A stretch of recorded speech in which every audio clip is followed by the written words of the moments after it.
Welcome to Big Blend Radio, where we celebrate variety and how it adds spice to quality of life.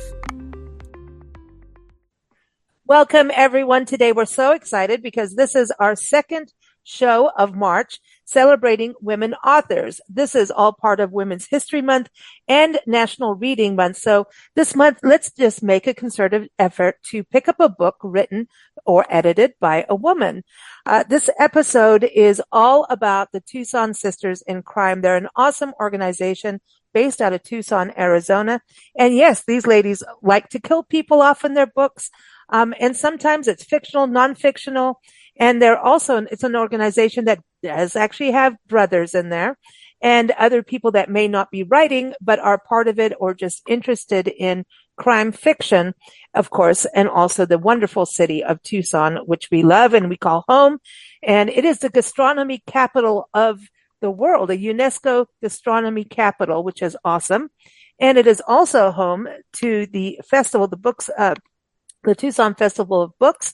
And that is one of the largest book festivals in the United States. It's coming up March 15th through 16th. It's free to attend. And if you go, you've got to go look for the Tucson Sisters in Crime booths because you get to meet and greet the authors.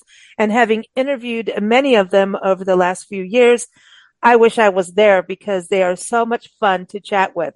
So today we have 4 segments on this show with different writers and members of the Tucson Sisters in Crime. So everyone, again, March 15th through 16th. And another thing about that festival that I think is so cool is that it exists to improve literacy rates among children and adults. So anyway, Tucson Festival of Books, March 15th through 16th.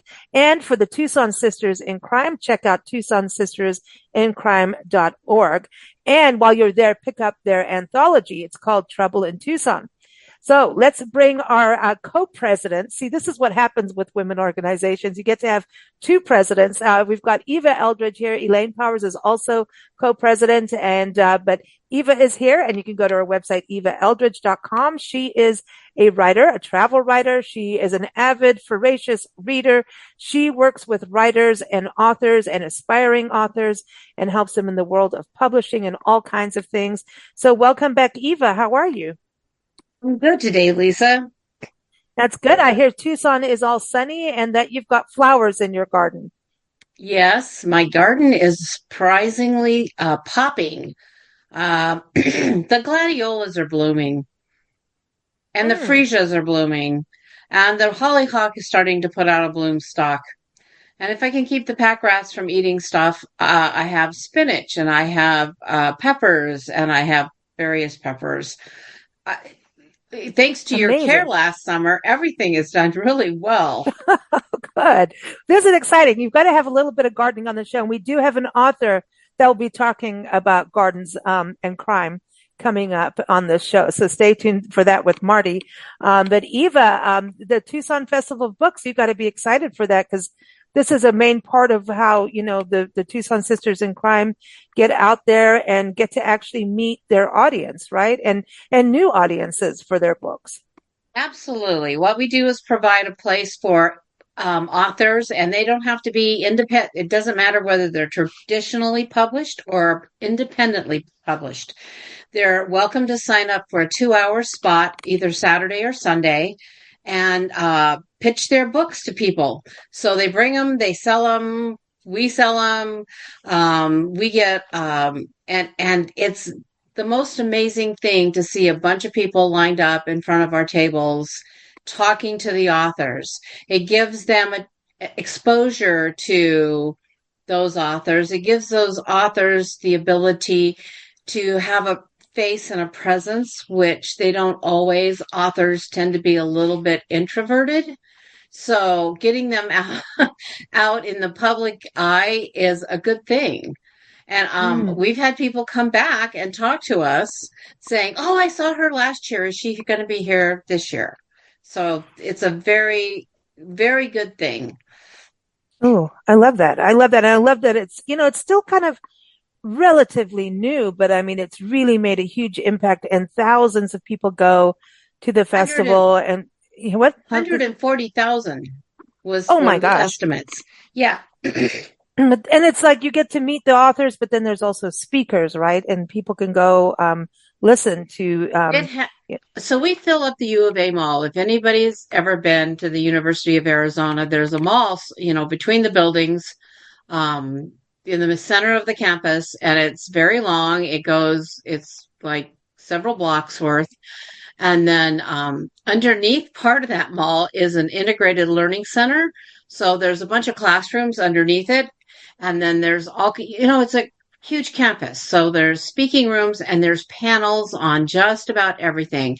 There's a national park thing, there's a kids thing, there's a cooking thing, there's publishers, there's books, there's speakers. They get a huge amount of big name people to speak there, and I haven't got to indulge in that in the last few years because I run the Tucson Sisters in Crime booth. But and it doesn't cost anything. Now you might have to get ticketed to get into the big speakers. It just is a way to crowd control. But mm, the tickets are free, but you have to have a ticket to get into the events. But yeah, it's I've learned some amazing writing tips from the romance writers, mm. right? So, and you learn about new authors. You go listen to them speak, and it's like, wow, I didn't know you existed. I didn't know about those books. And then you run out and go buy their books, and you can get them to That's sign them awesome. there. A lot of people sign their books there, so it's Cool. it's an exciting weekend. I love it. And for those who can do that this weekend, I mean, the weekend of March 15th through 16th, 2025, put it on your list to do. Or if you have to wait for next year, do that. But do go to TucsonSistersInCrime.org to learn more about the organization. I want to bring our other guest on the show, who's no stranger to Big Blend Radio, Melissa Eidson, or we call her Millie. She is the author of the Maya McGuire's Microbial Mysteries. Yes. And you can, I love that. So it's drmayamcguire.com is the website. Everyone's links to their websites are in the episode notes. So check that out. So welcome back, Millie. How are you? Thanks. I'm doing good. I'm at the opposite end of the country from Eva. I grew up in Tucson and still have family there and get back as much as I can. And in fact, set a number of my stories in the Southwest because I love it so much. But now I live in Vermont. And so I'm looking out here at Lake Champlain that's partially frozen over and everything's covered in white. So very different from Tucson right now. No gladiolas, right? I know. No. I mean, Eva's feeling the joys of spring. I know that allergies come with it. We're feeling that and a little bit windy in North Carolina today. So it's like, yeah, we're all in different spots. But yeah, let's talk a little bit about Dr. Maya McGuire. You want to give everybody a little bit of a background into microbial mysteries and what that means, because I know you've also, based on what you have done in your career, right? Before going full Sure. time into writing. Right. I'm a veterinarian who went into public health for my career. So I worked for a couple of years for the Centers for Disease Control, and then I worked for the New Mexico and New York state health departments. And currently I teach at the University of Vermont about public health. And particularly as a veterinarian, I specialized in zoonoses, which are the diseases that we get from animals. So you got the word zoo in there. So Millie, I know that you're alphabetically inclined, right? Right. Because you're a scientist. So give us the ABCs of your books. Sure. So my protagonist, Maya McGuire, is a veterinarian like me, and she's Chinese American, adopted from China, like my own daughter. We're adopted from China, and so through the alphabet, we're going to see her develop in her career as a public health veterinarian. And she starts out dealing with anthrax, and then Borrelia, which is the bacteria that causes Lyme disease, and then Corona for COVID, then dengue, which is the leading mosquito-borne disease in the whole Yeah. world. And right now, Maya McGuire and her colleagues are facing off against Ebola virus. Oh, wow. And so, I think when you first came on the show, we were right in the height of the coronavirus. And, yeah, I think, yeah, we were at the bees with you at the beginning and you were writing, and it was all kind of tied together, but it's so fascinating to me because you're looking at that animal human connection. And right now. When are you going to write about bird flu? Because that is insane what's happening. I've Right. been seeing That'll these be the reports. iBook. That'll be the Oh my iBook. So gosh. I've got a Can couple you more to write it go. now? I Yeah. can't. Well, because I'm looking at, sandhill cranes are dying over it, Right. Right. so Yeah. it happens in our wildlife. So, a lot of times we think of animal to human disease and we look at like foot and mouth and, mad cow disease, that kind of thing. And then, obviously coronavirus. Was it bats or what? Like, was it really, and Well, then bats are the origin species for coronaviruses. How it kicked over to humans, we're still not sure whether it was through the wet markets, or whether it was a lab leak. Nobody knows for sure, but yeah, influenza is scary because of course everybody worries about that could be the next pandemic because it's called bird flu, but it's spilling over to mammals. So cats are getting it and wow. cows and people. So that's the scary part. Yeah, because we think of the animals we know, like our pets and livestock, right? But wildlife, I mean, if you think Lyme's disease is coming from wildlife and ticks, Right.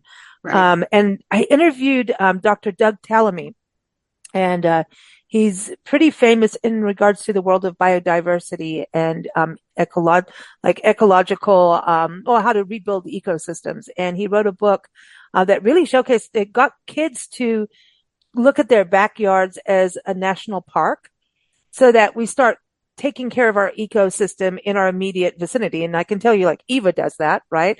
With her garden as we started talking. And, he was talking about that. And I said something about, I know everybody gets mad at deer, but they're so cute. He goes, we wouldn't have deer problems if it wasn't for us taking out the apex species that maintained the deer. And Lyme's disease comes again from human interference. So I wonder about that with all these diseases of us as humans understanding this fragile balance and ripple effect that we have in what we do.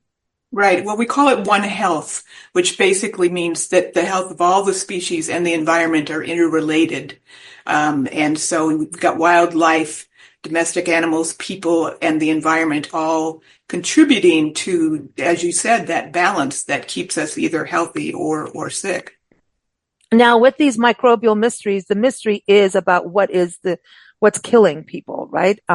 Right. So that, of course, you know which disease it is by the name of the book, but what you're learning through the story is how is it happening? What's going on to cause an outbreak all of a sudden?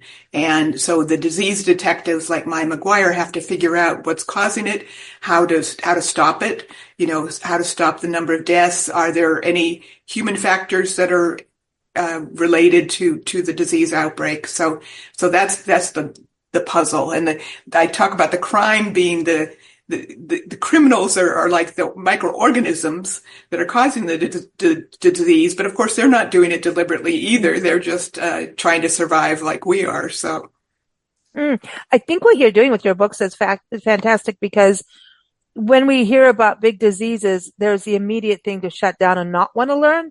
And then if it gets close to home, we voraciously want to know everything. And that seems to be my new word, voracious today. Ooh, fierce and voracious. That's it. But then we really start Googling everything, because then it goes into paranoia. Through your books, the microbial mysteries with Dr. Maya, are you helping in regards to bridge that gap in education? So it's through definitely. storytelling, helping people. Right. I mean, as I said, I'm a university professor now, and so education about these diseases is very important to me. And I basically want to give people an inside look of who are the people that fight these diseases, and how do they do it? And especially now where there's a lot of questions raised about, the importance of public health and how much funding we should put to it, and what programs we should keep or not keep. I think it's important to be able to read about, in an entertaining way, read about the people who are battling these diseases and trying to keep us safe. Yeah, it's a way for us to have understanding. Whereas if you try to read fine print of disease, it's like, oh, hell no. That's like, here's like my insurance papers. I give them to Nancy. I don't want to read the fine print like that. That's like, but The other thing too, I wonder is climate change, if that is going to bring on new diseases because and different bacteria as the temperature changes. And because we're Definitely. seeing plants and species coming back while other ones die, we're getting species people think are new, but they're ancient and we're just waking them up because some places are warmer or colder. Yeah, climate change is definitely an influence that I both teach about and deal with in the books as well. For instance, dengue virus really surged in the past year because of the warmer climate, and the mosquitoes like it being warmer, so they spread to new areas. Now, also, can I give a shout out that people shouldn't be like mad at bats because of the coronavirus? That we need them because they eat mosquitoes, some of them, right? Yeah, they eat. They're particularly important in taking care of agricultural pests. So they like bigger insects, but but yeah, bats play an important role in the ecosystem as well. But we just need to respect them as wildlife and try to avoid close Mm. contact with them. Wow. So what got you into the world of disease? Because of becoming a veterinarian and then going into public health for my career. So my character, Maya McGuire, is modeled after my career, and it was very exciting working for these health departments and CDC in investigating these outbreaks. So I wanted to share that with Yeah, through Maya McGuire. that's awesome. So you know how to look under a microscope and see what's moving that's alive and ready to kill. Sure, sure. Though my disease detectives spend a lot of time out in the field, which is really fun. So they're out collecting ticks and mosquitoes and for plague, doing control over the fleas that cause plague. So I like to have a lot of settings outdoors because there's a lot of field work involved. Okay. Well, I want to go over to both of you about women that you like to read. So I want to start off with Eva. Eva, what woman would you want everyone to know about in regards to reading their books? Well, what the one of the ones that influenced me way back when was Anne McCaffrey and her Dragon Riders of Pern, which sounds like a fantasy series, but it's actually science fiction. Mm. So those books put me in a different world. She had these complicated relationships with the people. They're establishing a new colony on a hostile planet, which they didn't realize. And I think that triggered the urge to write in me. And then Connie Willis, who is just an amazing writer as far as her words. She tells good stories too, but I love the way she writes. And they're both, Mm. and once again, that's science fiction. So I've read, a lot of the classics. I read a lot, but those are the ones that stick with me. That's So really cool. I mean, hmm go if you ahead. like that, if you like that kind of stuff, I highly recommend that. So everyone, this is the thing is to kind of look at who has influenced you in your life. And I would say, even when you're in an organization like Tucson Sisters in Crime, do you guys swap notes about who to read? To share this with friends. You know what I mean? We Just do kind of, yeah, when we get recommend. together. I mean, it's a little hard to do that in a meeting, but sometimes we do because we have chat sessions now a half an hour before our speakers talks. So we can do that if somebody's really amazed, or when we do announcements of our own books. Um, Oh, but mostly if we get together at lunch sometime, which happens once or twice a year, then we do that. It's more that's more of the kind of stuff I want to do, like in my newsletter, is to mm, share that kind of stuff. But at this point, yeah, yeah, you get a bunch of writers together, and what are you going to get? You're going to get all kinds of information like that. that's awesome. I think that's a great thing about it. And I just think for all of us who love reading to share like, hey, I just read this book and I know you're into this. You may like it. So, that's, social media can be really negative, but sometimes I think like this month gives us, we're celebrating women all month and as we should every single day. I'm just saying. But it's a good way to, get back on track and do it, to start sharing things like that on social media. In COVID, we used to do those things where share book covers, share album covers of, those little challenges we do. And I think we need to get back to that and have some joy and, look at social media as, promoting, especially independent authors, And I know that published authors too still need to get out there and promote their books. And so I think for us readers, it would be really great to start doing some of that kind of sharing, especially if we look at Women's Month, right? We can start doing that on all levels. That let's just start sharing really positive stuff like that for everyone. Going over to Millie, who do you want to talk about as a woman who writes? Well, I love Tess Gerritsen. She's the queen of medical thrillers, and she's Asian. She's a physician who then switched over to writing medical thrillers, kind of like me as a public health veterinarian, having my primary character be a veterinary medical detective. And so I really love her medical thrillers and her romantic suspense novels.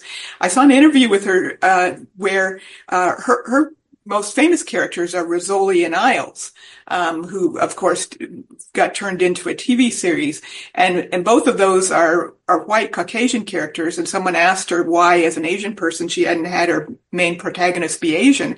And back when she started, she was told that the general audience wouldn't be interested in having an Asian main character. And Whoa, what? yeah, so my creating an Asian main character is in honor of her as I said, my queen of medical thrillers, and then also with my daughter being adopted from China, and my character is the same age as my daughter, and my daughter's life inspires too. But yeah, Tess Gerritsen, I really enjoy reading her books and recommend them to everybody. That's fantastic. Now, what do you think what I was saying about everyone taking over social media and posting authors and things women have done that we should all know about? What do you think about that as an author, promoting everyone that way? Oh yes, I definitely think using social media to share ideas.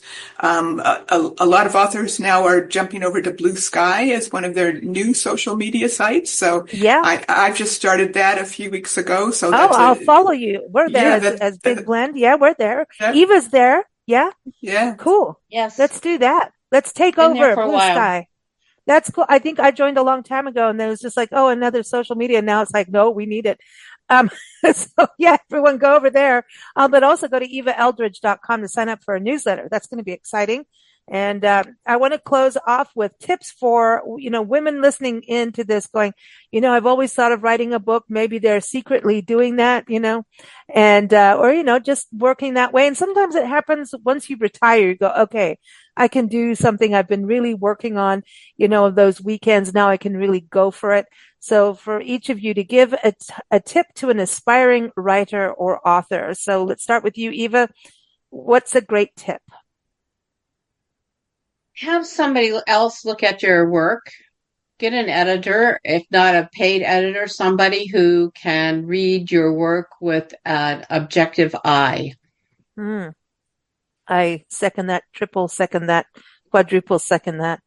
And now I've run out of numbers. I'm going to say that every time. And I do that because even with my own writing, I really have to have somebody else look at it because I miss stuff. I can look at that thing 50 times and I'll still miss stuff.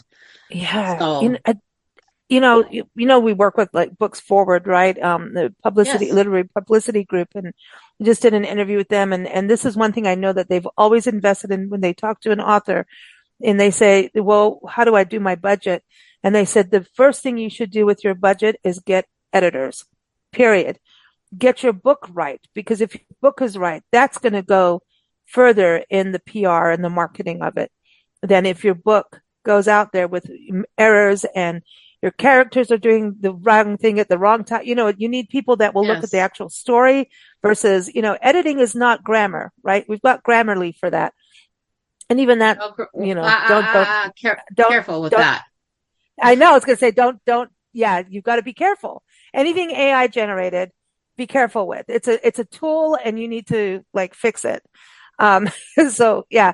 But That's the thing. And the editor is not someone who's going to, do you dot your I's and cross your T's and all that. There's copy editing. We'll have to do a whole show on that, actually. We should do that. Developmental editing, copy editing, line editing, and proofreading. Yeah. Yeah. There's all of that. But when you get that done and right, your book is going to rock. And then people are going to talk about it. And word of mouth is fantastic. But if the word of mouth is a negative, that goes far faster. It's like it catches on wildfire, and it's not a nice wildfire. You want your word of mouth to rock and go viral, but maybe not in the way that Dr. Maya is going to find you.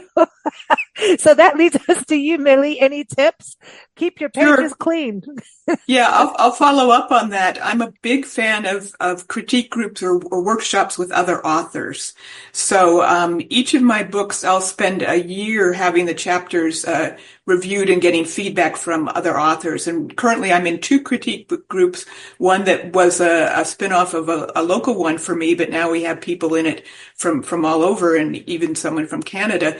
And I also have the Sisters in Crime critique group that we formed by meeting other authors.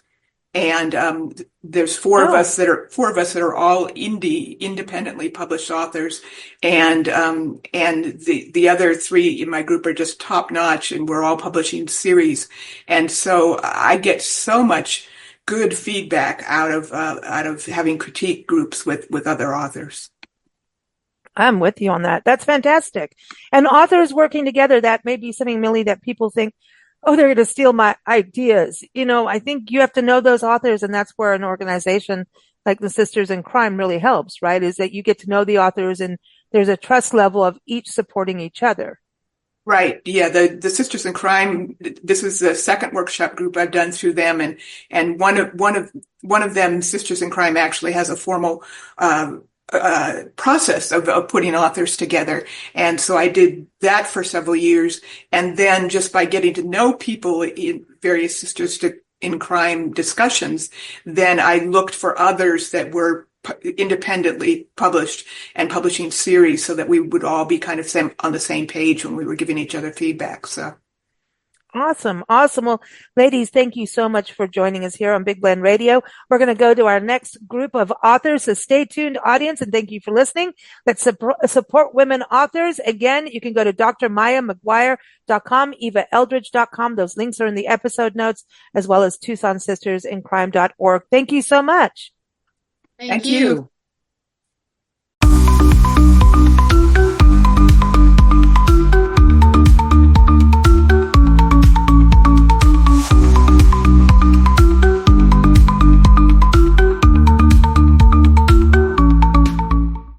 All right. So we are on to our second segment here on Big Blend Radio's special Women Authors Show, celebrating Women's History Month and also National Reading Month across America, right? And we've got more Tucson Sisters in Crime joining us. We have Anna Dahlheimer-Bartkowski joining us. You've heard her on the show before, and you can go to her website, annabartkowski.com, and that link is in the episode notes.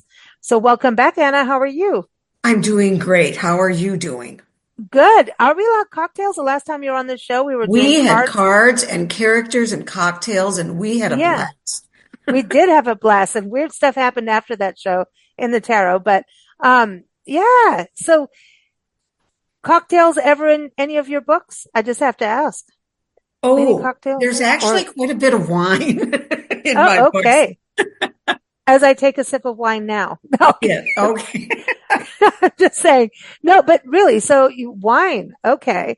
So I know you're a family historian, and we still have never really gotten into the heirlooms as much as I want to, but give everyone an overview of your type of books so that they know what to go and grab and get.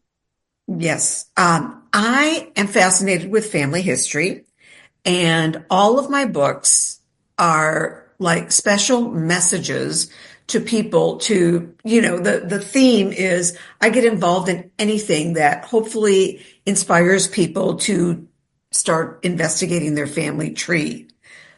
What I've done most recently, I've got like 4 or 5 books, but most recently, I did Dead Reckoning. It's a Rosalind Schmidt genealogical mystery, and it's set in the Arizona Southwest, modern day. And my protagonist, Rosalind, she goes into work one day, finds a dead body, and she ends up being the prime suspect. So she's not allowed back at Worth. So she's able to spend some time pursuing her genealogy. As she does so, she starts getting these very vivid dreams, and she doesn't know if she's hallucinating or dreaming of past lives, because she starts seeing in her dreams her ancestors' stories. She discovers one of her ancestors may have been a murderer. So she's trying to solve a murder from over 200 years ago in her dreams, and she's trying to solve the modern one so she doesn't end up in jail. I also want to inspire children. So I've done some children's books, and in last August, The Adventures of Conrad the Camel, Wanderlust, was published. And it is, and I know you love camels. Yes. So, camels are the new dinosaur, I think. But it was a lot of fun. And I worked with an illustrator, Elizabeth Cook, who did the design for it. And it's a children's book for people of all ages, really, because it shares a lot of the history, and it gets people, again, inspired, maybe asking some questions about, their families, and tracking back and understanding, where they came from and why they're here now. Well, family history is a mystery. It always is. It's one of the biggest mysteries. And you're going to find really cool, inspirational stuff. And then you're going to find no way, dude stuff. Yes. And then you're going to actually our friends and I, we had a dinner conversation last night and had shared history, because there's the silent era of shenanigans that happened and no one said anything. And then records pop up on Ancestry.com. And then you go, wow, we didn't know Uncle Bill had 3 wives, interesting stuff. And then DNA, has shocked a few people. And that backs up. Uncle Bill can't keep that secret for very much longer, because here's the reckoning, right? Oh, I love this. Well, I love how everyone is paired up on this special episode, because we have Kathy McIntosh joining us. She is an amazing author, and she is so much fun, and it's so cool to have her back on the show. Go to KathyMcIntosh.com, and that's K for Kathy, and it's a THY for Kathy, KathyMcIntosh.com, and she has humor in her murders. Is that right? Can I say that, Kathy? Welcome back. Thank you. It's great to be back, and you may say anything you want, Lisa, because you're our hostess. I know. I'm trying to be politically correct, but that already went away. But it's Macintosh with no A, just it's MCI. I always yeah. So there it is. So everyone, go to the episode notes for everyone's websites. Okay, it's so much easier. But yeah, you're not an apple, or are you? I'm not. No, I am the apple. I am like the apple of your eye. I am like apple pie. Which I have to tell you, I was speaking to Eva this morning, and while we were on the phone, her dog ate her pie crust top. I know. I saw that. And I know Poppy. We take care of Poppy when she travels. And Poppy the puppy. It probably happened while she was recording this podcast. Well, I think it happened while we were talking on the phone. She went to look at my website, my wonderful website. Anyway, yes, I do write books that have humor. I've recently been trying to learn more about humor, and so I've been reading some funnier mysteries than mine. So I still think that mine have a lot of humor that is organic, and my characters get into situations that are not slapstick, but at least amusing. They take place in Arizona, the first 2 in my most recent series, and then my earlier ones took place in Idaho, where I used to live. And there's this new genre that I've been looking into in addition to humor, which is called eco mysteries. So I can call my books almost eco mysteries, because they have a little bit of the outdoors and a little bit of the desire to save our natural lands and our country.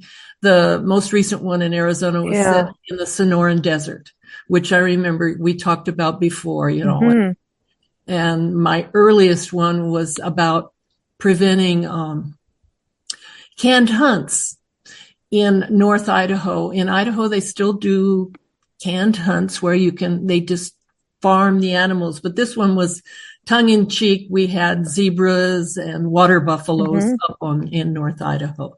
So they're eco mysteries with a little bit of humor and some foul wind. Female sleuths. Sorry, female sleuths, but foul wind. Yeah, I had to bring that up.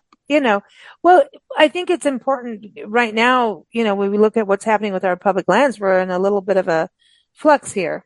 And yes, you almost want to say everyone don't go there. And as you know, we travel the country documenting parks and public lands. And so I think your books are important for people to even understand the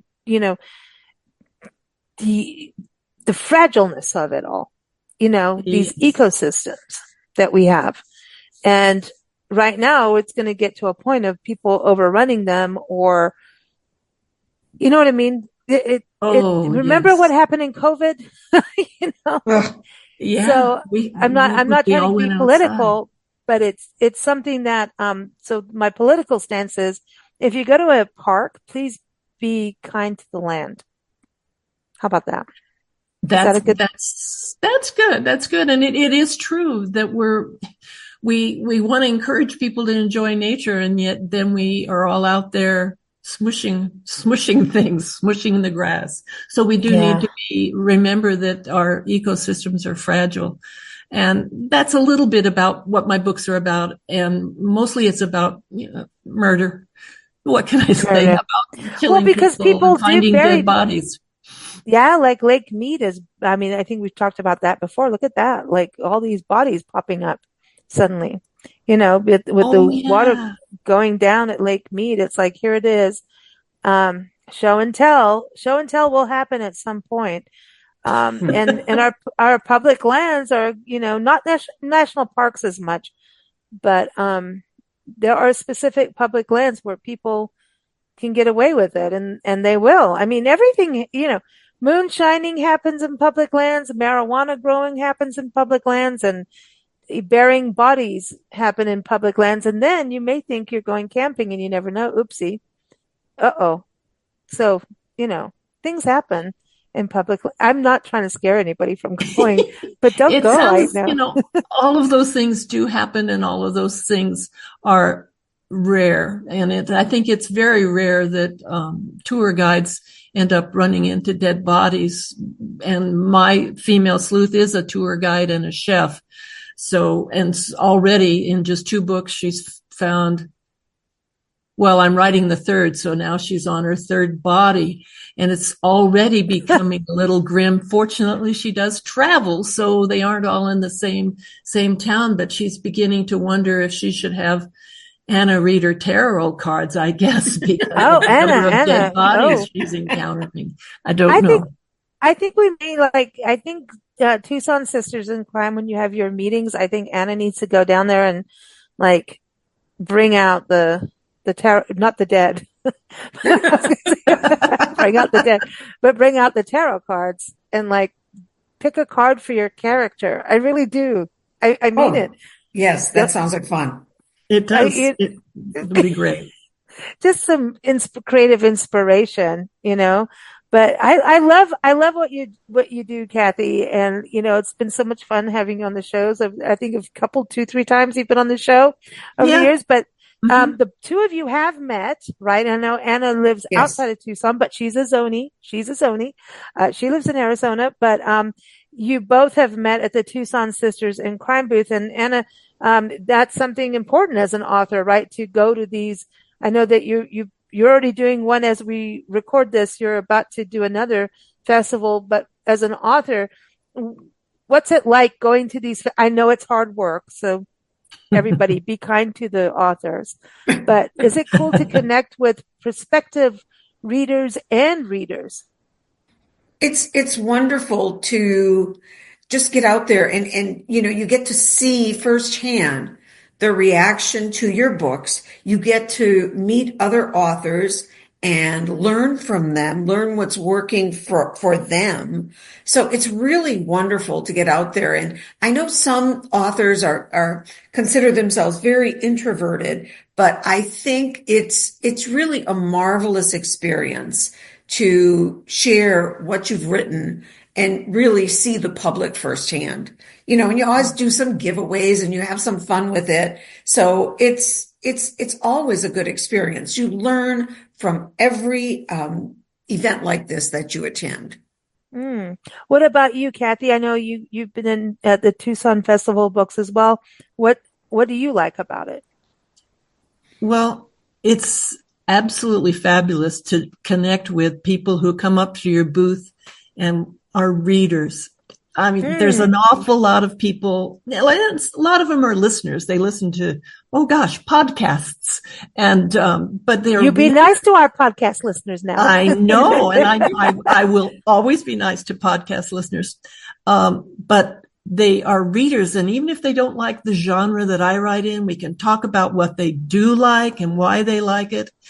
And it's just such a refreshing thing. It is hard when you're not used to being out in the public, when you're used to hiding in your office, but it's also just great fun to do that. And last year I actually had met a woman at a library speaking engagement that 3 of us went to, and she ran up to my booth and told me how much she liked Murder Sonoran Style in front of other people. And it was just such a great experience for me because I had a fan, and you don't get to meet them very often. Sometimes they'll write you an email, but to have someone come up and tell me that she wanted the next book and she's also waiting for the next one, which I'm working on. That's really a good experience too. I really enjoy it. And there are so many readers at the Tucson Festival of Books. It's people come from all over. They come from all over for it. And I think you really bring up a good point. I mean, I know for authors, it's a solitary thing, writing it. But then you have groups like Tucson Sisters in Crime, which is amazing. So you know, there's critic groups, there's all kinds of groups, but it's solitary. Like an artist painting is like, leave me alone when I'm writing. I can't talk, could be around it. Yeah, just leave me alone, right? And then when you're out in public, it's like, I mean, can you go to the Tucson Festival of Books and the same day go back and start writing? It's really hard to switch the in and out brain. That's what we call it anyway. It's difficult. But you can train your brain, but it's hard. That's where wine is important, Anna. For us podcasters who also write, it's like, what are we going to do to get to the next side of the brain? But reviews are so important for authors on Amazon and Goodreads and all of that, right? Right. So important. And even if you do it on Facebook, and there's so many ways to leave reviews, and for authors, that means everything. But when you actually hear it in person, that is special. That's like a personal, like you want to, can I film you right now and put it on my website, right, Kathy? Did you I should have done that. I was really mad at myself because I didn't have my, take a picture with her, but I will this year if she comes back. I love that. But, some humor is good. Now, I can imagine, Kathy, at the Tucson Festival of Books, people are looking at your book covers and getting a little giggle too. So I know you create a little stir, right? With your book covers. I can see it happening. Yeah, especially the ones from Idaho where they have, a zebra on the cover. That draws the children. And then I say, excuse me, I have some language in this one that isn't appropriate. So. But good job to the kid. Good job to the kid. Bring your mom over or your dad over to buy this book. Yeah. And then they can get you a coloring book later with zebras in it. That's it. Yeah. So or a book about a camel. Yeah. Camel. Anna, camel. Love the camels. Yeah. We love the camels, and they did actually. Yeah. Anyway, that's a whole other conversation. Let's talk about women authors that inspire you or that you just enjoy reading, because we were talking about this at the segment before you, about the importance of even sharing this with others and the importance of using social media newsletters and just, when you're in, your book clubs and everything, the importance of sharing authors with your friends and family. Like if you know someone would enjoy it, to speak up about it, because we're in the world of like trying to get through algorithms. So maybe sometimes grassroots works. So what do you think about that, Anna? To share that kind of information? I think word of mouth is obviously the best form of getting your books out there. If it's good. If it's a good book. Yes. Like what Kathy mentioned. And, absolutely. I mean, do you want me to talk about the woman author that Yes.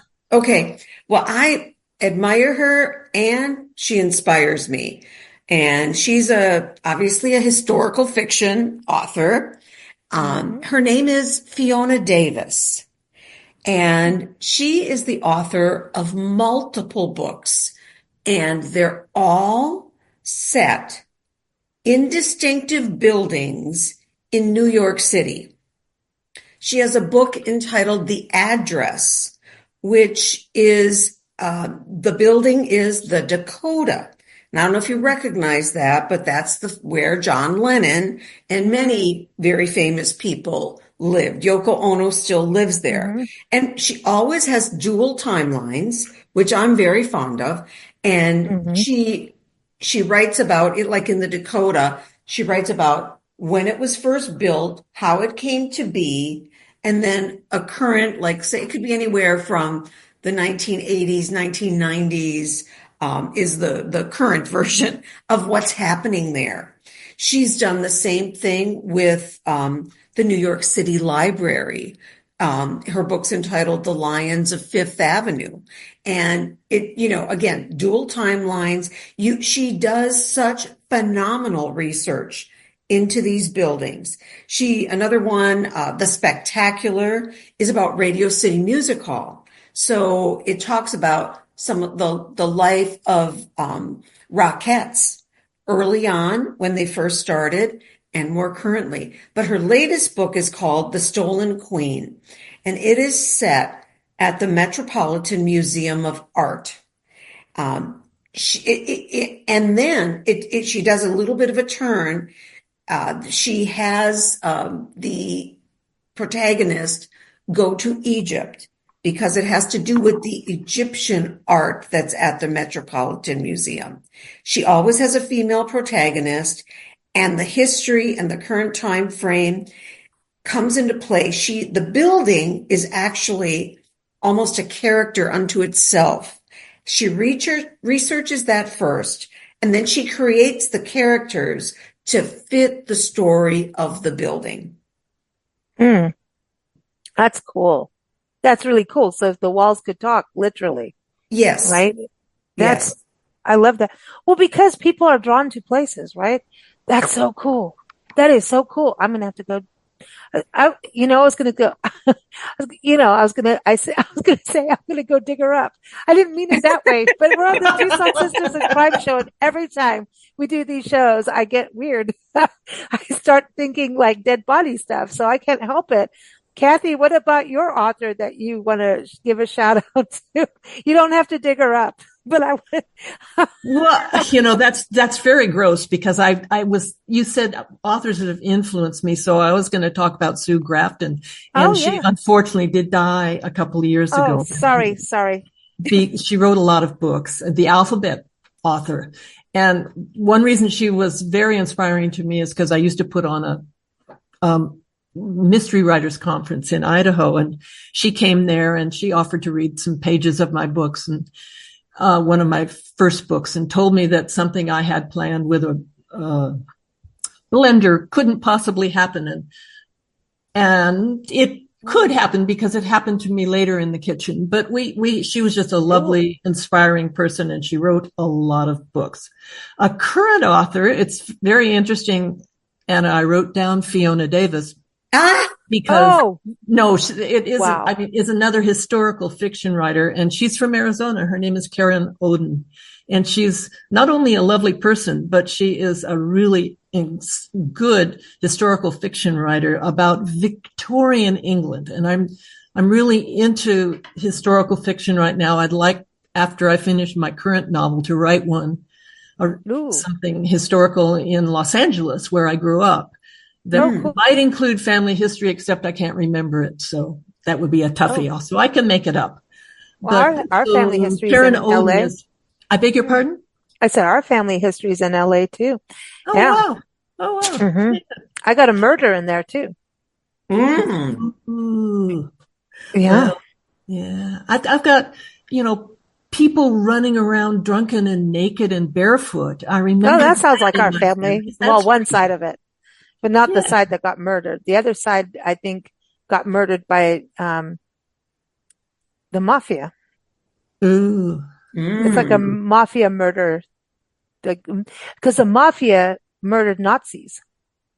And we had like one of those in our family, sadly. Oh, please, everybody, don't come after us. We're not that way. But we need to do the DNA like Anna talks about. And we're working on this right now. But he was found dead with his chest burned off in the streets.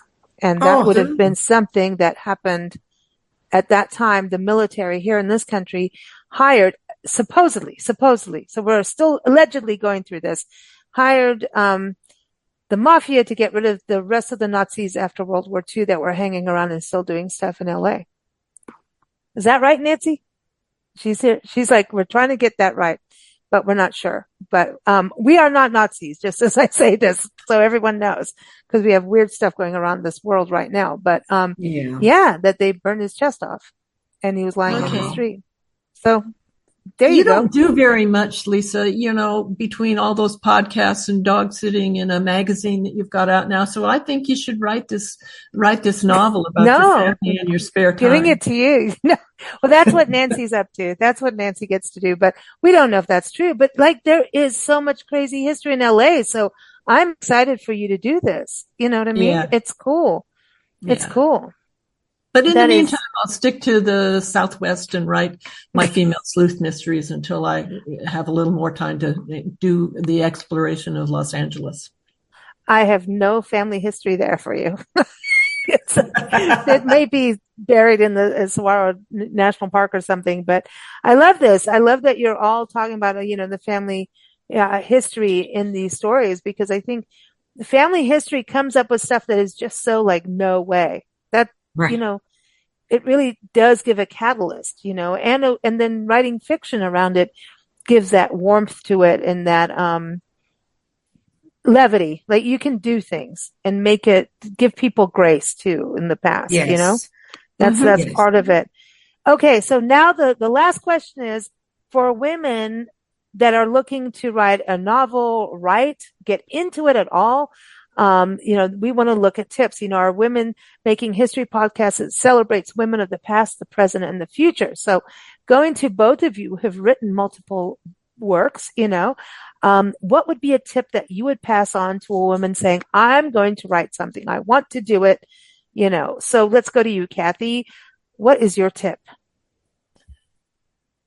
It might be a little bit long, but I think that they should follow their heart and do what they want to do and not learn as much as you can, but do not think that you cannot write until you get your Master's of Fine Arts or your degree in historical fiction. Just go ahead and do the writing and learn, but trust in yourself, because I think women have a little issue with trusting in ourselves and needing to get a degree to prove ourselves. You don't need that. You just need words on a page. So maybe I should make it short. Just get your words on a page and then trust that they will work themselves out and be the truth that you want to tell. I like that. And, you can always get help after you got it done. That's the thing. We talked about in the previous episode about the importance of editors and editing and copywriter, all of that stuff. But let's go to you, Anna. What is your tip? Well, it really mirrors a bit of what Kathy said. I think if you find your passion, like for me, family history, the writing will follow. And I think, like Kathy said, you don't need to get the degree. In fact, if you look on Facebook or any social media, people are going to say, oh, you need to attend this, and oh, you need to do this, and oh, let that sit in the background. If you do the writing, and there are plenty of resources available, like I'm also like Sisters in Crime. I'm also a member of the Always group. There are a lot of women who mentor along the way, and you can learn so much. It doesn't mean that you're not going to invest some money at some point, but don't go out there expecting to spend a lot, $500 on this course and find out everything you really need. Write first, find your passion, and the teachers will show up in your life if you immerse yourself in the business of writing. Mm. I think you guys are so right. Ladies are so right. I shouldn't say guys on a women's show. But you're so right. It is just go for it, do it. And I love that. I love that. Both of you were both supposed to be on together. Wasn't that supposed to happen? I love this. I love this. Yes, it was in the cards. It is in the cards. I mean, those tarot cards, I'm telling you, Anna's got some powerful cards there. So, and I love it that we're recording this, everybody. Just as 6 planets are going to align. So we may all beam up. You never know. This podcast may never air, may air from space. Who knows? But everyone go to annabartkowski.com and also kathymcintosh.com. Both links are in the episode notes. So stay tuned for that. Just look at that. And, everyone, don't forget the Tucson Festival of Books. We're going to go on to our next episode. So stay tuned. Thank you, ladies. Thank you.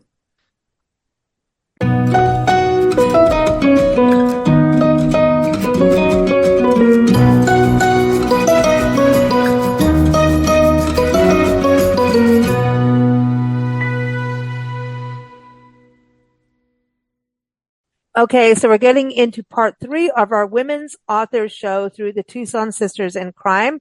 And our 2 authors joining us now are going to both be at the Tucson Festival of Books.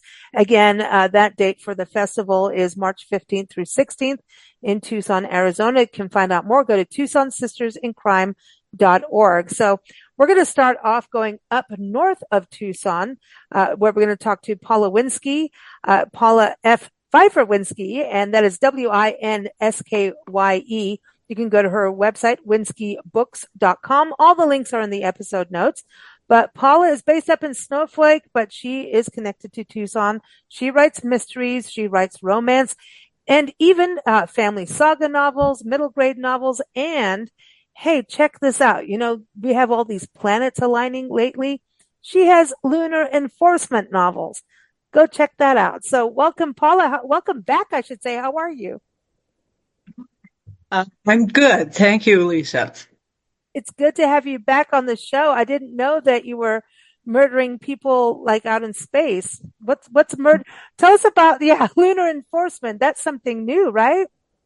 Well, I was talking to a sci-fi writer friend of mine, and he was saying that he thought he should write a mystery with his aliens and things. And I thought, I could do that, but there wouldn't be any aliens. So I'm currently working on the 3rd novel in my Lunar Enforcement series, and it's near future science fiction, and my main character is the top cop on the moon. Wow, I love this. Now, did you go outside last night to see if all the planets aligned for you? Not all of them. I was trying to, but I got distracted. Oh, there was a mystery or a murder somewhere, right? And the last time you were on the show, I believe you had a gun involved. Tell everybody why you get to have a gun. Here in the middle of nowhere, east of Snowflake, and it's just I carry a gun at all times. So she knows how to use it. Does that help you in writing mysteries and understanding guns, ammunition, that kind of thing? Because I thought you were also like part of like enforcement at some point, law enforcement. I'm a volunteer, a sheriff's auxiliary volunteer with Navajo County. So that, I learn things that I can use in my novels in that volunteer job. And anything I don't know about weapons, I ask my husband. He knows more than I do. Oh, okay. So I want to touch on getting started writing because you have the Tony Wagner mysteries, the Randy McKay mysteries, you do romance, family saga, middle grade. What was the first genre that you started in? I started writing stories about girls and horses when I was 12 years old. But my first I wrote family saga novels, and that was the first thing I published. Now I write almost exclusively mysteries in one vein or another. And what is it about that? Do you like killing people off, or is it the actual getting the page? Because the page turning part of it is hard. You can't, you know what I mean? To give it away and to not, like that timing is, that balance of it has got to be really difficult to put together. Is that the part of it that you enjoy? It's something that I may not get in the first draft. I may get to the end and say, wait a second, it was really obvious who the killer was. I got to go back and put in more red herrings it's the first draft. One of my friends calls it throwing up on the page, just get it written. And because you can't edit a blank page. And part of the challenge is putting in enough red herrings, as they're called, like this person could have done it or that person could have done it. Those are red herrings, so that the reader doesn't figure out too soon who done it. And it makes them think, and be part of the story because they feel like they're the investigator as well, right? Yes. With mysteries. I love that. Well, what is your connection to the Tucson Sisters in Crime since you're up north? Have you written any novels that connect with Tucson, or you love to be part of Arizona, as a writer? Here from North Dakota, I was finally close enough to a Sisters in Crime chapter that I could actually be a member.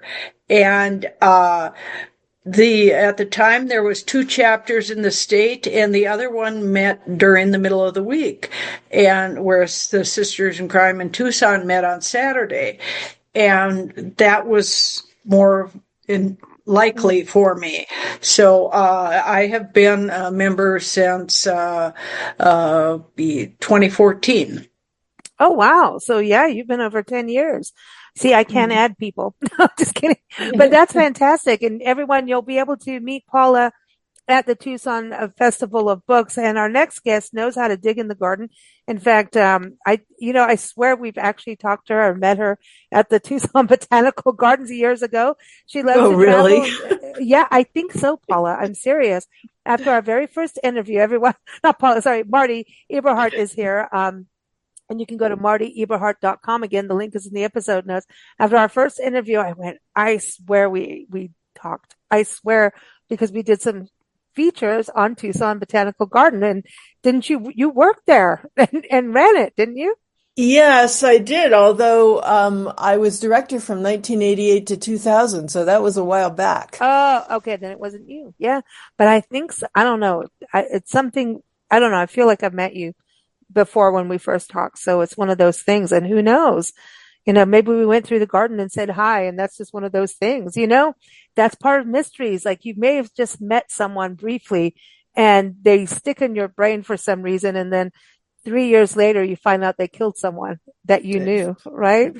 Yeah, 3 years later, they show up in your brain and you turn them into a character. Yeah. Well, I don't think you killed anyone, but you do kill them off in your books. I don't know what this is about women killing off people in books, but they'd like to do it. I have one friend who just kills off husbands all the time. And we know her husband, and we're like, dude, Dave, do you know what your wife does? He goes, I know. But, they have a wonderful marriage and they're very happy and loving, and maybe that's why. she kills them off in books. I don't know, but they're happy. But everyone, Marty is the author of Death in a Desert Garden, which is the winner of the Arizona, New Mexico Book Award for Cozy Mystery. She goes between Silver City, New Mexico, one of our favorite places too, and Tucson, Arizona. It's only like a 3-something hour drive. Beautiful area. They have book festivals out there too. And she has also written Bones in the Back 40, a B. Rivers mystery. Whoa. So, yeah, Marty, you like to bury people in gardens. Is that right? Well, no. In the second one, there were some bones found, but they were rather old. And in the first one, someone got killed by a falling eucalyptus branch during a board meeting.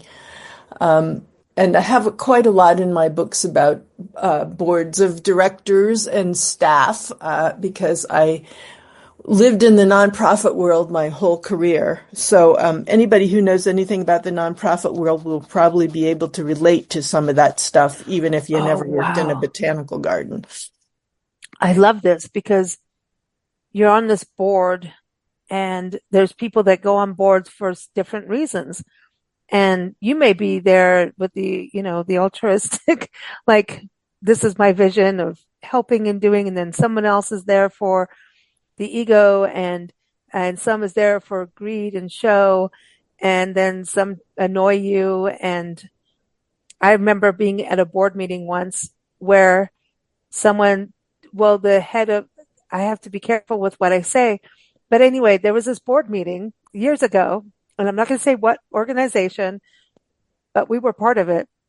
And I'm not going to say who did what to whom, but there were fistfights on this board meeting and another board meeting. There was the same organization. And then one of the board meetings, the new president kept using a gavel at people. Every time they talked, he started banging the gavel. And then one person, I won't say who, grabbed the gavel and said, I'm going to show you where this can go. So do you get into any of that kind of tension in board meetings? I just want to know about, because I mean, you got eucalyptus branches. We had a gavel. Yeah, no, it turns out that, in all, and I have a third book too that's coming out. In all three of the books that I've written, a lot of board members have a lot of motives for murder. So we get to know these board members pretty well. There are also other people who have motives for murder. But there's some pretty obnoxious board members in in these books. Mine are rather light. I think they're a good diversion in difficult times. Yeah, and well, I think because we understand, it's all about the human psyche, right? And personalities, exactly. And we identify with someone that's annoying us, or then we go, "Oh my God, I'm one of those." Like they identify me, and I'm not happy about myself. I think mysteries are all about the human psyche. It's all you're thinking about these people and why would they do it, and why in the world would this person do it, and it's kind of fun that way. What pushed them to cross that line? There's this line of civility, right? What pushed them over that line to go that far, and not out of emotional reaction, but out of, cultivating it, like actually creating a plan. There's murder through just someone flipping out. And then there's like, I'm going in, I'm going to do it. Right. And I'm creating this. I'm creating a master plan of death, in a garden. No, or with bones. The back 40, the bones. So who's B. Rivers? B. Rivers is the protagonist, and she is in the first book, she is a education director at a botanical garden, and then she kind of rises through the other books to a position of more power than that. And she's a single parent, and she's struggling because it's difficult to be a single parent and hold down a job, much less get pulled into trying to figure out who murdered whom. But she's sucked into trying to figure that out every time for different reasons. Ooh. I like that you're doing that on the women's side, right? Because then it gives some understanding about a mom going through, being a single parent and, and that's the other thing. There's people that are, there's the board of directors in an organization, and then there's people doing the job, and half the times they're not getting paid as much as what the board of directors are profiting from. Did I say that? There's good organizations out there, though. There's good nonprofit boards of directors don't get paid. Don't get paid, but they may be getting benefits through what they try to get done through there. But not always. Not always. There are really good organizations. I'm not poo-pooing nonprofits whatsoever. I think they're crucial to our country, especially now. Very absolutely. Crucial. Yep. They absolutely. really are crucial. And botanical gardens are crucial too.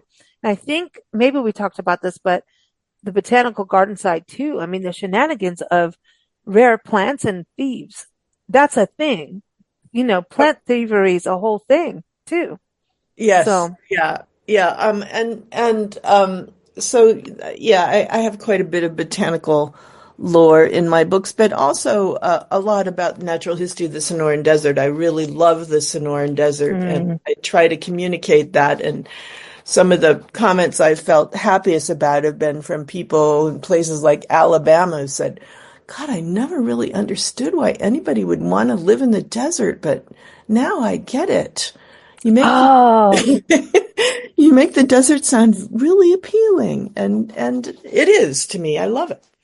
It is. And Silver City's like high desert, right? It is. Yeah, we're Pinyon juniper grassland. Yeah. It's two different. It's amazing how close it is to Tucson, and yet so different yet connected. It's amazing. And you got the Chiricahuas in between. It's awesome. It's really one of the best regions on the planet, I think, personally. But I want to go up to Paula talking about characters. Can you tell us about Tony Wagner? Wagner is the main character in my most popular series. There's 13 now. Wow. And he starts out in the first book, he's a seminary student, and then realizes his path in life is not the ministry, it's law enforcement. So, okay. And the first book, The Reverend Finds His Calling, is free in multiple electronic formats. So people don't have to risk anything to try him out, and they will like Tony. Okay, so everything is just mostly on Amazon for people to get it? Or BarnesandNoble.com, Apple Books, Smashwords, any of the electronic book formats. Yeah, and Marty, I know you like bookshop.org too, right? I love bookshop.org. And they're starting to do actual ebooks too, right? Which is new. That's just recently happened, which is awesome. And it's also several Tucson bookstores have my books. See, and this is the thing about going to the Festival of Books. You get to meet the authors, get a signed copy, really have that personal experience, which makes reading the book a whole other experience too. Going back to Paula, tell us about Tony Wagner. I'm not Tony Wagner, Randy McKay. Sorry. I got Tony in my head here. Randy McKay, because that's another whole series. How many books have you written, Paula? It's like 27. My 28th will be out this spring. Wow. I'm impressed. Prolific would be a word for Paula. Prolific Paula. Okay. Yeah. I mean, that's pretty amazing. But yeah, tell us about Randy. Okay. Randy is different and yet the same as Tony. Randy comes from an old money newspaper family in New Mexico, and his path is to be the publisher of the family's newspaper. But along the way, he's kidnapped and tortured, and it changes his life forever. Wow. And so instead of this self-centered rich kid, he now cares a lot about people, and he does some investigative reporting, and that leads him to solving mysteries. Wow. So that's a little Hearst publishing history in there, like a little dose of it, like a little drop. Well, the Hearst went into the Dakotas too, right? Didn't he? He was up there. And then you've got the kidnapping, but then at the same time, yeah, this is different though. I mean, being tortured and everything. Whoo. Yeah, yeah. That's, how do you think these things up? Yeah, no, there's maybe a little problem there in my head or something, but it's an old line from the TV series Castle. I sit around thinking up ways to kill people. And my husband said, well, it's a good thing she does, or I might not be here. See, that's what I was talking about. Yeah, like my one friend going, books. she kills husbands off in books. It's always a husband goes down first. And we're like, your husband's so sweet. Well, yeah, we have a wonderful relationship. That's because I kill him all the time, but he doesn't know it. Like he does. It's crazy. But, I think that, I think next time I do a show, we do relationship shows and things, I'm just going to go, here's the thing. Everybody start writing mystery novels and kill each other off that way and you'll all be fine and have a good life. No more arguments, just kill each other off and move on. And you'll be like, honey, I killed you today, but let's have dinner and we'll be fine. Well, what you can do is kill off the part of your partner that you don't like. That right? annoys you. Yeah. Yeah. You can put that in the character. Like the character is like, God, he always sits there with the toothpick in his mouth afterwards. Drives me nuts. Oh, well, I'll kill him off for it. This is great. So I want to ask each of you, because this is all about women authors from the past, present, and future. And so let's see about the authors that you like to read that are women that inspire you, or whether they're a writer or a poet. Marty, do you have anyone that you read that you just say, hey, people should know about that's a woman? Well, it's often the books that I have been reading most recently. I do read mostly fiction, and I read a lot of literary fiction, and I kind of read mysteries in between. And so I recently have read The Cemetery of Untold Stories by Julia Alvarez, and I absolutely love it. And the protagonist is a writer. And I'm reading Lillian Boxfish Takes a Walk. And I have to look and see who the author is, but it's also about a writer. So I would recommend those two books, to writers. But the Alvarez book is particularly wonderful because she's aging and she just decides she's, going to go back to the Dominican Republic where she's from and just bury the stories that she just can't finish. And it turns out they don't want to get buried. And they rise up. The characters rise up. So it's quite. But isn't that what happens? Characters talk to you, do they? Like when you're writing? Yeah. She couldn't get rid of them. And Lillian Boxfish is also an older woman who had a career in advertising, and now she's reliving it, and I won't go into it, but it's beautifully written. It's absolutely exquisitely written. I just interviewed an author, Barbara Boyle, and she came out of advertising, like high-end advertising, traveled the world doing like massive advertising campaigns.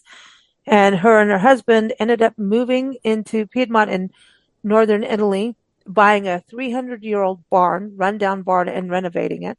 And she wrote a memoir, and she's got a Substack on it and everything. But her writing is poetic and concise.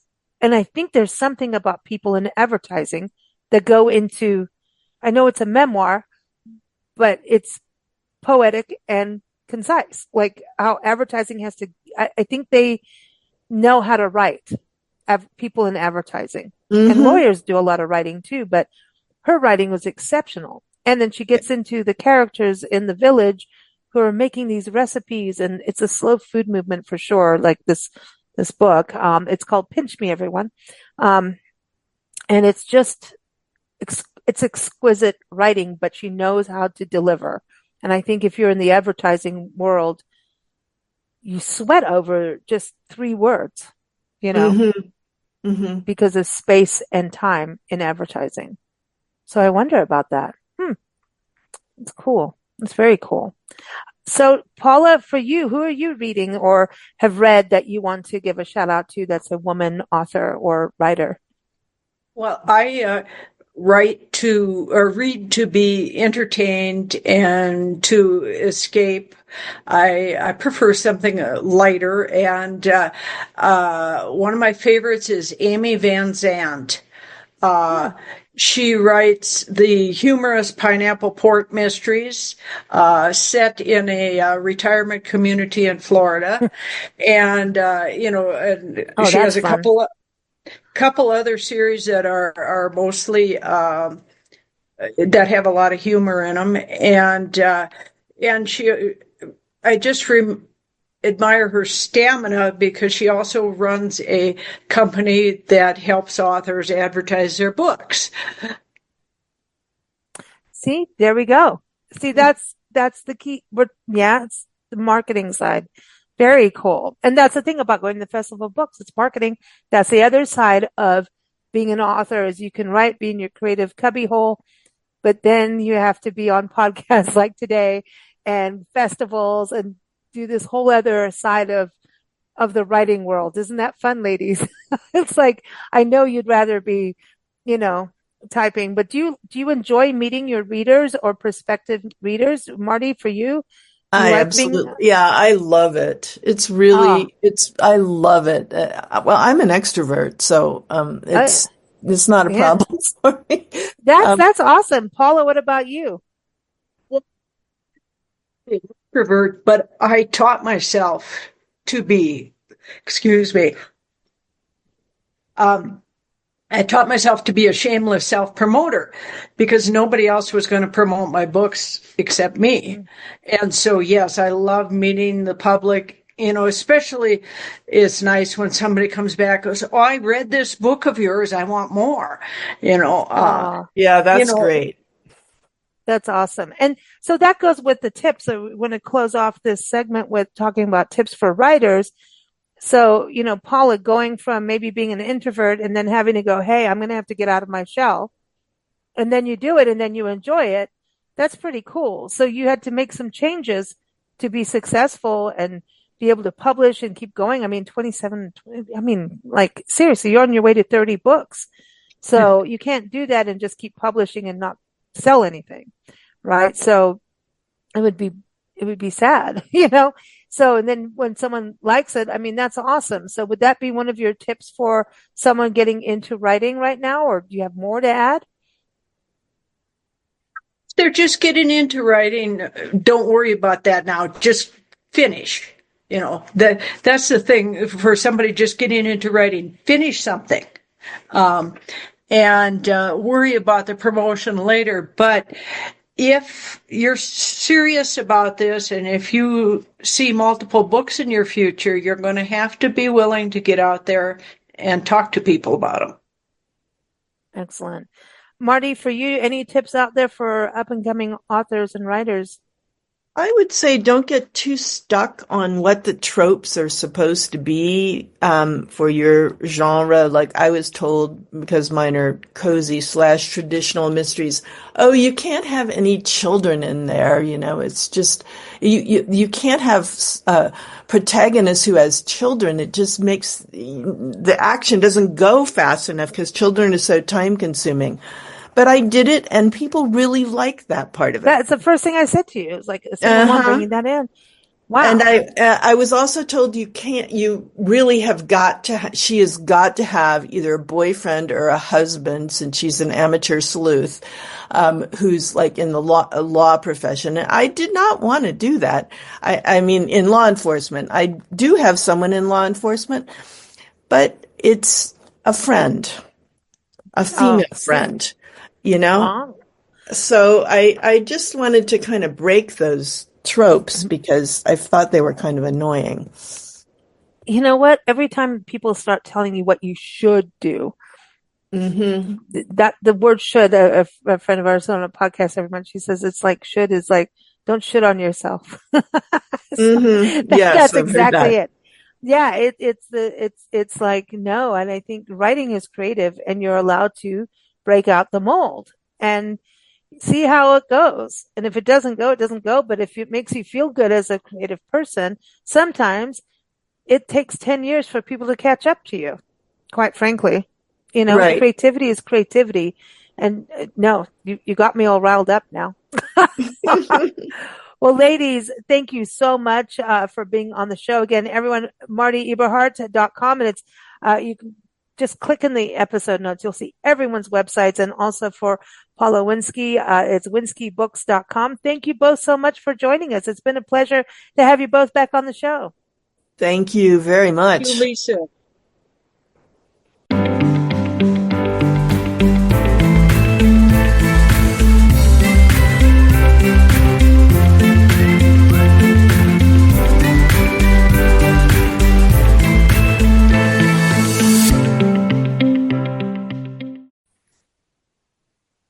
Okay, so we're at the final segment of our Big Blend Radio Tucson Sisters in Crime episode. And, this is all about celebrating women authors. Of course, we love our Tucson sisters. And we always talk about, as you heard on this episode, we may be burying people or, digging them up. Who knows what's going on? But excited to have our next two guests joining us. We have Lauren Christopher, and you can go to her website, laurenchristopher.com, and also Lori Pollard Johnson, and you can find her on Facebook under Lori Pollard Johnson. So let's start out with you, Lauren. Welcome back. How are you? I'm doing very well, thank you. It's great good to talk have to you back. again. It's good to have you back on the show. So, Lauren Christopher is the name, right? So I know that you have a different name, but you've got a separate, you write as Lauren Christopher. Give everyone a little overview of what you write and your books and where people can find them. Sure. My primary series is the Hit Lady for Hire novels. There's stories told from the Hit Lady's point of view. I have a background in psychology, and we were always asking, what was somebody thinking when they did whatever it was they did? And so I decided to play with that idea when I was writing mysteries and write from the villain's point of view. Although she's really more of an anti-hero than a villain, because I don't make her too bad. But she is definitely a hit lady, corporate espionage, all those good things. I also write some not so cozy mysteries, so they're a little gentler, but often when I'm writing mysteries, they go stabby. What can I say? So yeah, she's stabbing people. Okay. And I love that you've got a woman who's doing this. She's the hit lady. Yes. And a lot of times, in women's history, we've done so many shows over the years on women's history, and then we get into outlaw women and women who did murder their husbands, like true stories. And a lot of times it's like, shh, don't tell those stories. I'm like, no way. These women, they are calculating. They knew what they were doing, and they're smart. Oh, yes. It's just, they did it. Some of the best, crime ring organizers are women. Some of the best drug smugglers are women. I mean, I'm just saying, if they put it into like being an entrepreneur that was legal, they'd probably be really, really rich and doing really well instead of being put in jail. But yeah, what led you to do it as a woman? Have her as the main culprit? I don't really know. It just seemed the right character for the job, and the more I played with the idea, she just took on life of her own and said, yes, this is me, this is who I am, and I'd love to sit down and have coffee with you, but we're not going to be besties. And, there are just, I really enjoy strong female characters. But I like, reading about male characters as well, but, for this particular series, it was just, she was the hand behind the face behind the mask, as it were. Mm. Very cool. Very cool. Well, I want to go over to Lori, because she's got a corpse in the Craftsman cottage. Like, so you've got dead bodies lying around in nice houses. Was this a fully restored house? And I mean, because they always say when they restore, historic homes, you might find something and in the walls. Maybe not a dead body, but how did that happen? Don't tell us the whole thing, though. We can't get in trouble. But yeah, apparently you've got a corpse lying in a cottage. Yes.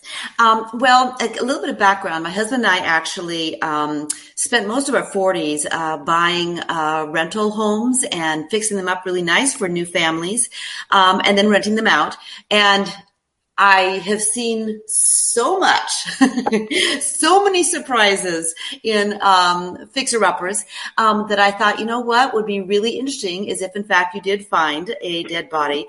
And that has, of course, happened to other people, not me, which I'm very grateful for. But I thought, what a great way to introduce best friends who decide after having these disastrous divorces to flip houses. And what if they discovered a corpse in their very first flip? And how would that affect their financial independence, newly found, and their lifestyles and all of that? And there's humor, of course, involved with that. Right. Oh my gosh. I know. And do they flip the body? That's the first thing that went through my mind. Or did they play Weekend at Bernie's? With the body. So the other latest book is Toxic Tort. What is going on, man? Yeah. Well, and of course, there's a picture of a delicious looking chocolate tort on the cover. I got my start writing nonfiction back when we had a lot of periodicals, the glossies, what we call the 4-color glossies. And I did a lot of personality profiles, business profiles, but I really got into the food and wine industry, which was wonderful. I think I ate and drank my paycheck, basically equal to my paycheck from writing those. And what I discovered with these chefs is that they're, first of all, incredibly creative. And second, I should actually put this first, incredibly generous with their time and their knowledge. When these chefs are not working at these, high profile restaurants, they're, designing plates. They're, going into schools and teaching about nutrition. They're feeding the homeless. They're creating, opportunities for people to come out of vocational schools and create new chefs. And I would watch these people, get these nasty reviews and think to myself, goodness gracious, they're these wonderful human beings doing their very best, often for not a lot of money.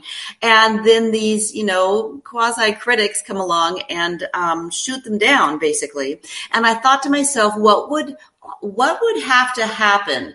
What for a chef to take the next step and actually poison a caustic restaurant critic with a toxic tort. And so that particular book takes place around Valentine's Day. The setting is Seattle, which is where I'm originally from. And of course it's a mystery, and we have a very young, aspiring journalist who decides this is going to be the scoop that's going to get her into the big time of newspaper reporting. Dang. You've been busy here. All right. So, in your writing style, let's go to you, Lauren. Does your hit lady, talk to you when you're writing? Like, does she say, I want to go get this person? Yeah? Well, there's sort of a yes and no. More of it's I really wouldn't have done it that way. When I'm writing something, she will correct me. She will look down hallways that I might not have even noticed were in the situation. And it's like, oh, okay, I'll just follow you along and take notes. Wow. Okay. So, and you don't want to get it wrong because she could come after you, Exactly. Oh, wow. So everyone can get your books like on Amazon and all those kinds of places, right? Amazon, and your Kobo, website. Barnes & Noble, Apple, yes. Okay. And you're both going to be at the Tucson Sisters Festival, the Tucson Festival of Books this year. So have you done it before, Lauren? I have. I was there. Last year was my first year. And so I'm looking forward to coming back. Yeah, because you get to meet people and sign books too. Mm-hmm. That's the other thing, right? Sign the books for people and do that. Now, so Lori, have you been to the festival before? I have not. I wanted to go last year, and then I ended up having to go up into Alaska, and so I was not able to attend it either as a reader or a writer, unfortunately. But I'm very excited to do both this year. Oh, very cool. Very cool. Because I think people really do like to meet the author, and it's a rare, to be able to have everyone together to do that. So, that is an awesome, exciting thing to do. Okay, so do any of your characters talk to you? Me, sorry. Yes, Lori. Oh, absolutely. Absolutely. In fact, one of my works in progress is a woman about my age. Let's just say she's in her 60s. And she's now in this area, living in this area that I'm currently in, which is Southwest Arizona. And she is the interim police chief for a very small department. And they discover in this small community of women that one of their exes, a rather abusive ex, has mysteriously ended up dead in their cul-de-sac. And they're trying to figure out, because of course, mum's the word among these moms, and no one's talking. And so she's trying to figure out just who did this. Wow. Okay. Now, Lauren, you have some cozier mysteries too, other than a hit woman, right? Yes. Okay. Tell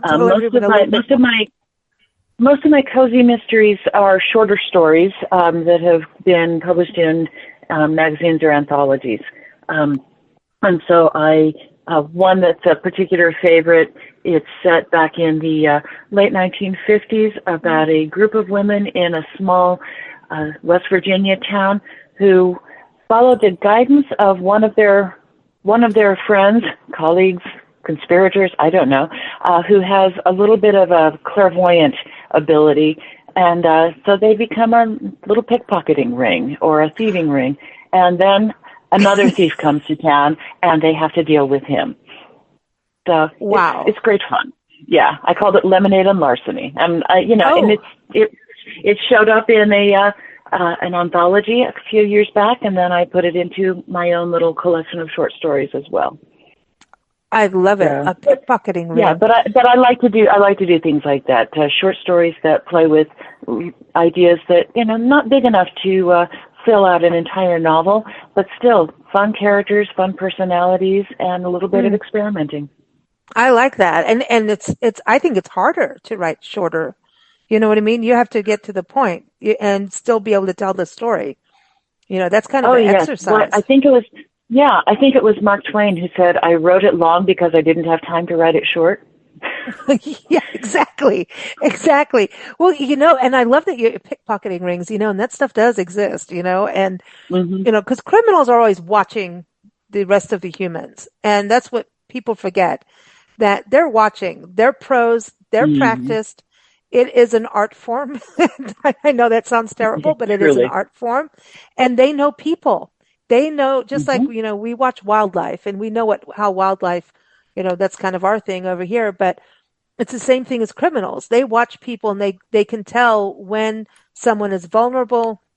And so I think the psychology side of crime is so fascinating, and what pushes someone over the edge to actually commit the crime is always interesting. Exactly.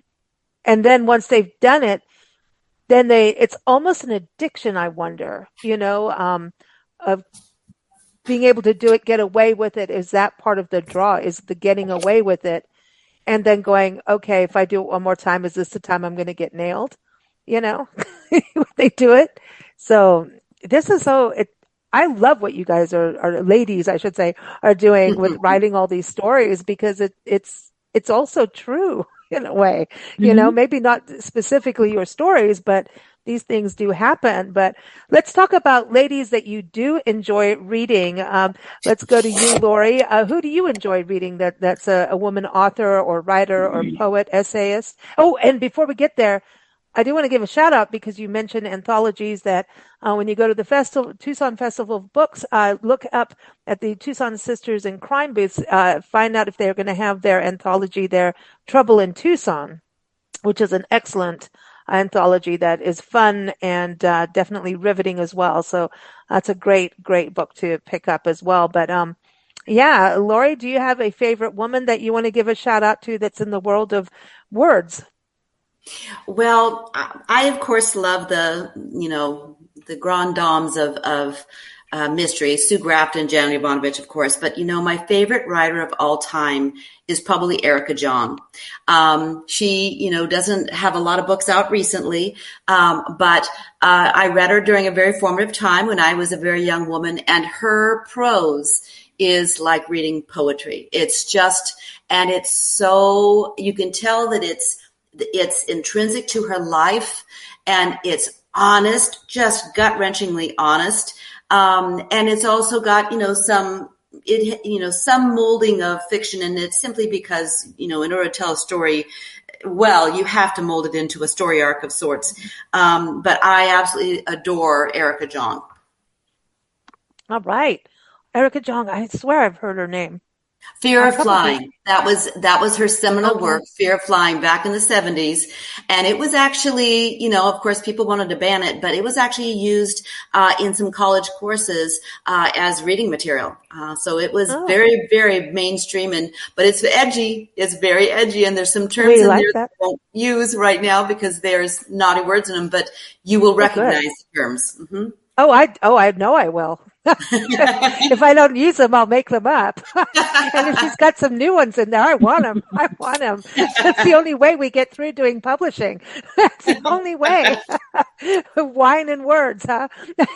So a little salt on there. It's like when everybody says, "Oh, when you get a margarita, do you want salt?" I'm like, I already got my own salt, but add some more.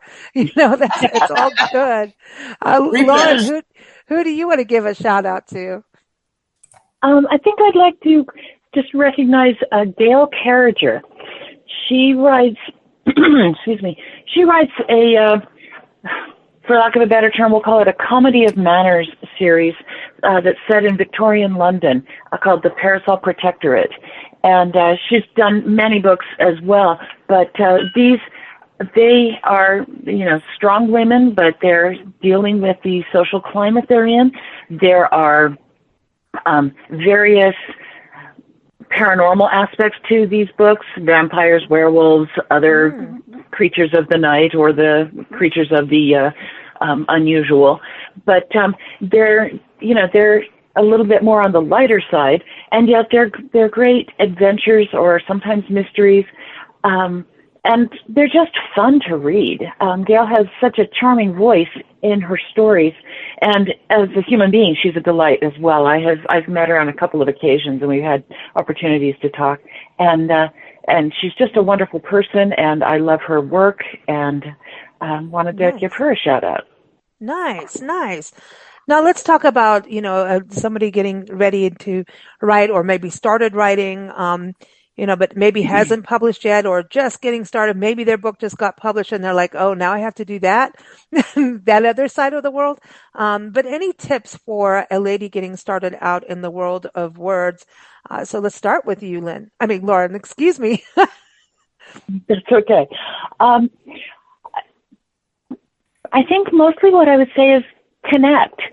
Connect with other writers. There's many out there on social media. If you're not sure where to find someone, you can, go to our website. You can look in the backs of our books. We'll almost always have some kind of contact information. There are social media groups that form where people, not only do you connect, is it important to connect, because writing, we're sitting here in our studies, in our offices, in our coffee shops, making up stuff by ourselves.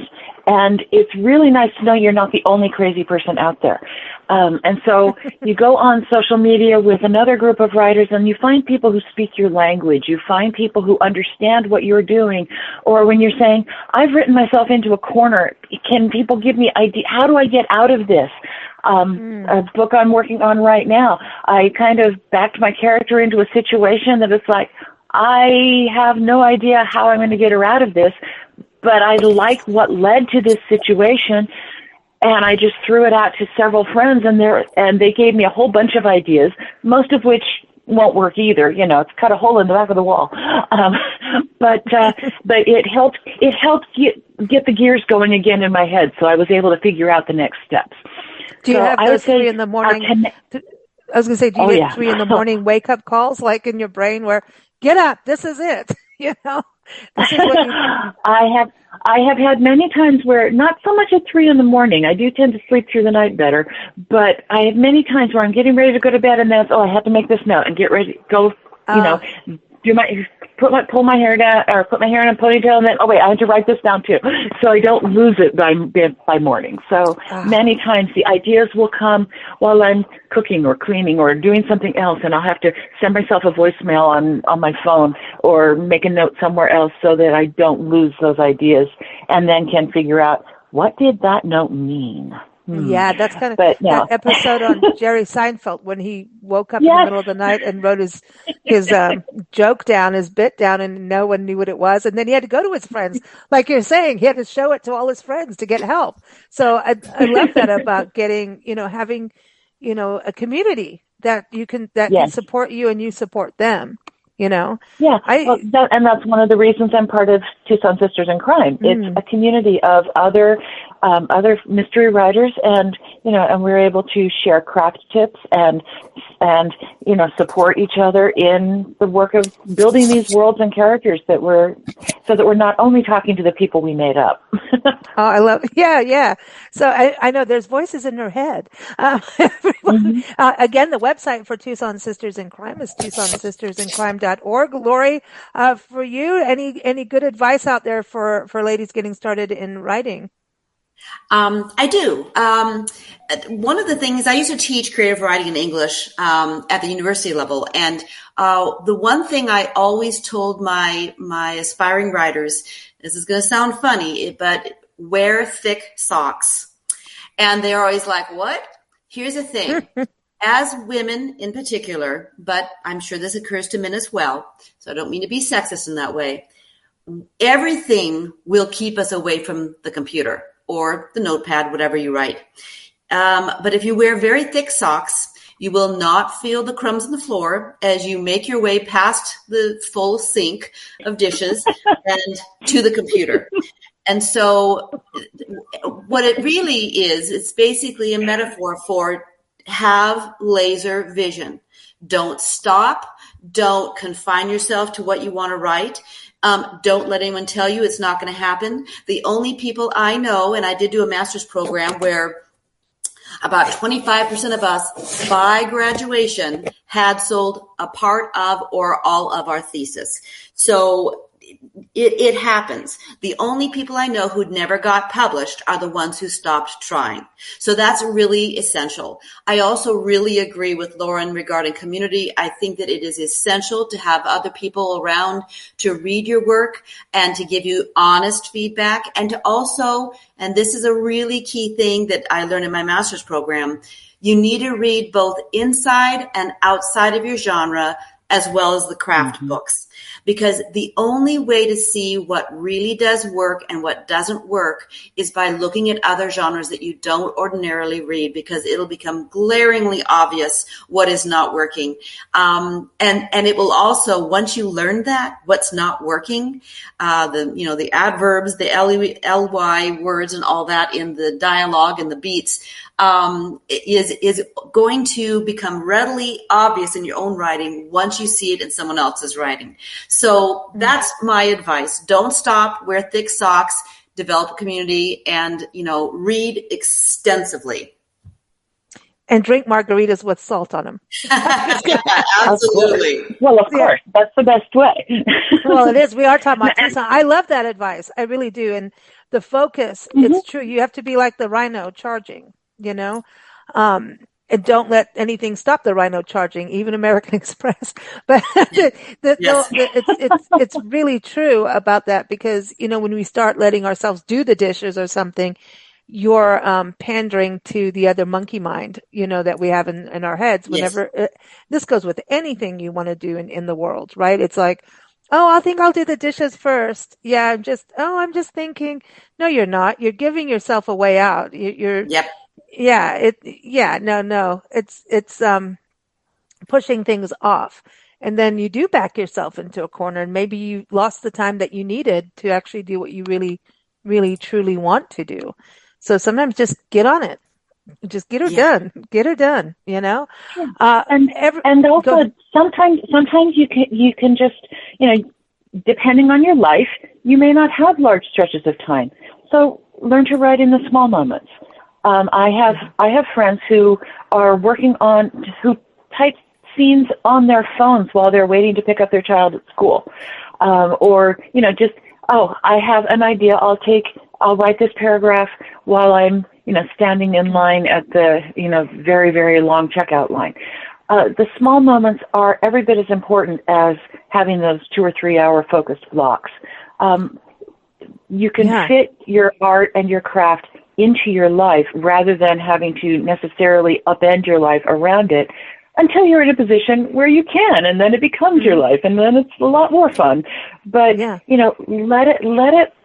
it flow with your life so that it doesn't become something that you put off because I don't have 3 hours to sit and write. But if you don't have 3 hours, you might have 15 minutes. Do what's going to work for you so that it becomes fun and not a chore. A lot of people I know, they do the early morning, like they get up, the people talk about the 4 a.m. rule, which I'm pretty much in that zone, except for maybe 3 times, 3 or 4 in the morning. And you have that quiet time before everyone wakes up, or even your community, you just have that little quiet moment, and it's delicious, actually. When you awake, oh my gosh, it's amazing. Nice and quiet. You do your thing, and it's maybe even 15 minutes.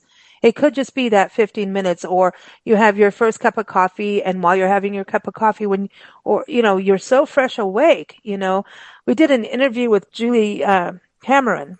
I think it's Julie or Julia Cameron, who wrote The Artist Wild. I wish I had it in my head right now. Writer's Way? The Writer's Way, that's right. And she wrote The Artist's Way, too. The Artist's Way and The Writer's Way, yep. And we were talking about, she had a life of alcoholism beforehand and everything. And we were talking about the power of walking and how walking can really help a writer. And, to take a walk in the morning, some people are better about writing before they walk, and some walk and then write. But it's like, don't even talk to people in the morning. Just do that early morning thing where it's the most fresh part of your brain time is in the morning, early morning. And everyone's different, right? But you find your way. That's a good title, the Writer's Way, the Artist's Way. So ladies, good information. It's so good to have you both back on the show. Everyone, the Tucson Festival of Books, definitely go check it out if you can this year, or plan at least for next year if you can't do this year. This year it's March 15th through 16th, 2025 in Tucson, Arizona. And of course, go to TucsonSistersInCrime.org. Again, you can find Lauren. Go to LaurenChristopher.com. That's LAURYN. LaurenChristopher.com, and also Lori Pollard Johnson Books on Facebook. And all the links are in the episode notes for all the authors on the show today. It's always so much fun chatting with the Tucson Sisters in Crime, because every time I hang up from these calls, I start plotting a murder, and I don't even write murder mysteries, but I kind of go like, what if? I don't know. It just happens. Thank you so much, ladies. It's always a pleasure. Oh, thank you. It's been wonderful. Thank you for having us. Lots of fun. Thank you for listening to Big Blend Radio. Keep up with our shows at bigblendradio.com.